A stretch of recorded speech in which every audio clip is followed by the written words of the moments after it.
ನಮಸ್ತೆ. ನನ್ನ ಹೆಸರು ಆಶಾ ನೂಜಿ.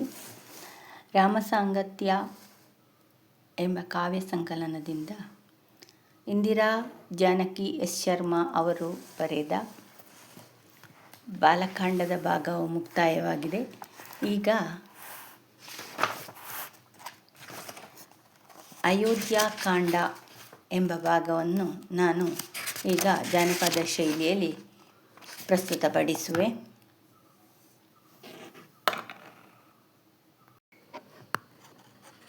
ಶ್ರವಣಕುಮಾರನು ಕುರುಡು ತಾಯ್ ತಂದೆಯ ಸೇವೆಯ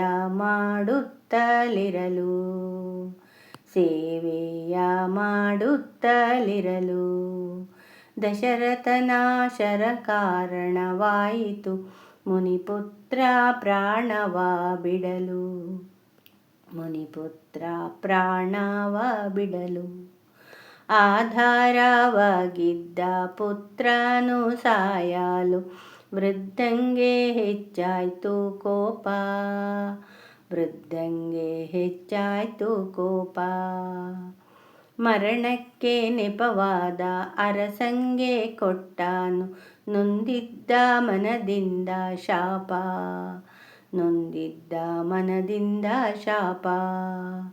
ಮನದೊಳು ತಳ್ಳಿದ್ದ ಶಾಪದ ವಾಕ್ಯವು ದಶರಥನನ್ನು ಕಾಡುತ್ತಿರಲು ಮರಣದ ಭಯದಿಂದ ನಿಶ್ಚಯ ಮಾಡಿದ ರಾಮಂಗೆ ಪಟ್ಟವ ಕೊಡಲು ಮಾಡಿದ ನಿರ್ಧಾರ ಹೇಳಿದ ರಾಜನು ಆಚಾರ್ಯ ಮಂತ್ರಿಯ ಕರೆಸಿ ಯುವರಾಜ ಪಟ್ಟಾಭಿಷೇಕವ ಮಾಡಲು ಸಿದ್ಧತೆ ಗವಸರ ಪಡಿಸಿ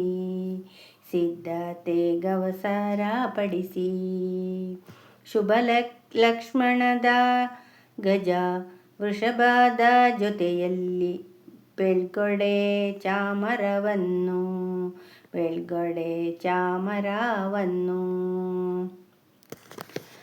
ಪುಷ್ಪದ ಮಾಲಿಕೆ ಔಷಧ ಮೂಲಿಕೆ ರತ್ನ ಸುವರ್ಣಾದಿಗಳನ್ನು ಸಡಗರದಿಂದಲೇ ಶೀಘ್ರವೇ ಹೊಂದಿಸಿ ಯುವರಾಜನಭಿಷೇಕಕ್ಕೆಂದು ಗುರು ಸುಮಂತ್ರರು ಮುನಿ ವಾಮದೇವರು ಕೂಡಿ ಏರ್ಪಾಡು ಮಾಡಿದರಂದು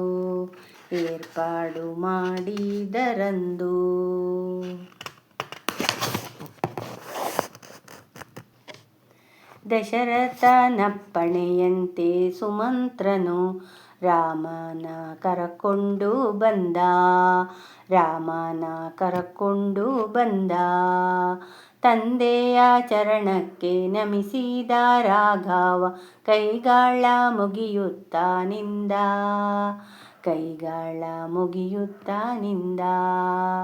ಬರಲಿಹ ನಾಳೆಯ ಪುಷ್ಯ ನಕ್ಷತ್ರಾದಿ ಯುವರಾಜನಭಿಷೇಕವಿಹುದು.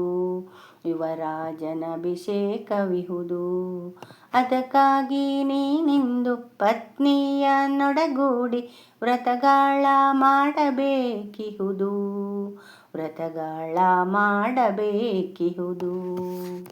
ದಶರಥ ನಾಡಿದ ನುಡಿ ಕೇಳ್ದ ಶ್ರೀರಾಮ ತಾಯಿಗೆ ನಮಿಸಲು ಬಂದ ಸಾರ್ಥಕ್ಯ ಭಾವದಿ ಕೌಸಲ್ಯೆ ರಾಮನ ಹರಸಿದಳಾನಂದದಿಂದ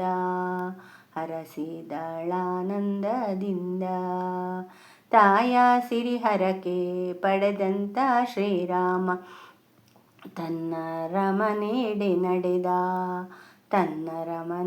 ನಡೆದ ರಾಜ ಗುರು ವಸಿಷ್ಠ ನುಡಿದಂತೆ ರಾಘವ ಉಪವಾಸ ವ್ರತ ಕೈಗೊಂಡ ಕಾಡಲ್ಲಿ ಸಿಕ್ಕಿದ ಗೂನು ಬೆನ್ನಿನ ಕೂಸು ಬೆಳೆದಿತ್ತು ಬೆಳೆದಿತ್ತು ಕೇಕೆಯದಲ್ಲಿ. ಸಂತೋಷ ಕಾಣುತ್ತಾ ಮಂಥರೆ ಇದ್ದಳು ಕೈಕೇಯಿ ಒಡನಾಟದಲ್ಲಿ. ಕೋಸಲ ದೇಶಕ್ಕೆ ಮಂಥರೆ ಬಂದಾಳು ಕೈಕೇಯಿ ಸೇವಕಿಯಾಗಿ. ಭರತನ ಮುಚ್ಚಟೆಯಿಂದಲೇ ಕಂಡಾಳು ಖುಷಿಯಿಂದ ತಾಯಿ ತಾನಾಗಿ.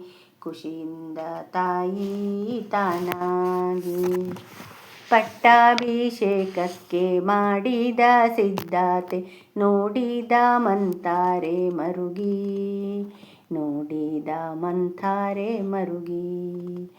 ಕೈಕೇಯಿಗನ್ಯಾಯವಾಗಲು ಬಿಡನೆಂದು ಶಪಥ ಕೈಗೊಂಡಳು ಗೊಣಗಿ.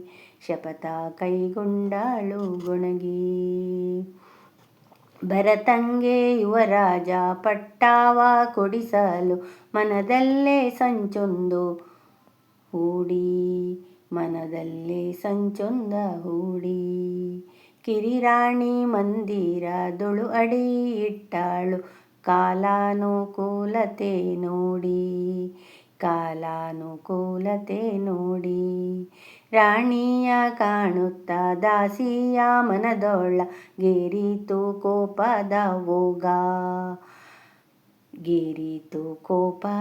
ಓಗ. ಕುಬ್ಜೆಯ ವ್ಯಾಕುಲ ನೋಡಿದ ಕೈಕೇಯಿ ಕಾರಣ ಪೇಳೆಂದಳಾಗ.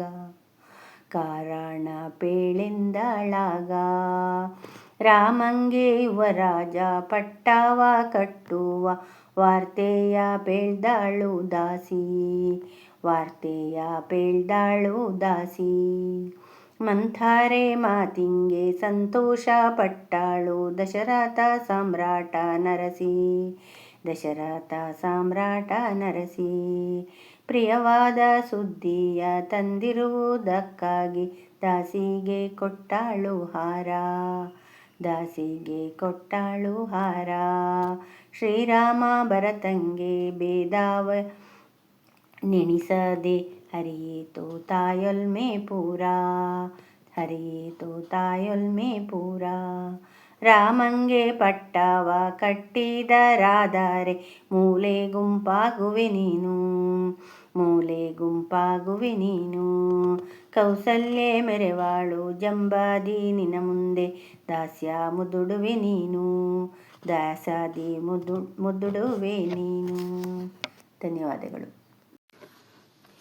ರಾಮಂಗೆ ಪಟ್ಟವ ಕಟ್ಟಿದರಾದರೆ ಮೂಲೆ ಗುಂಪಾಗುವೆ ನೀನು. ಕೌಸಲ್ಯೆ ಮೆರೆವಾಳು ಜಂಬಾದಿ ನಿನ ಮುಂದೆ ದಾಸ್ಯದಿ ಮುದುಡುವೆ ನೀನು.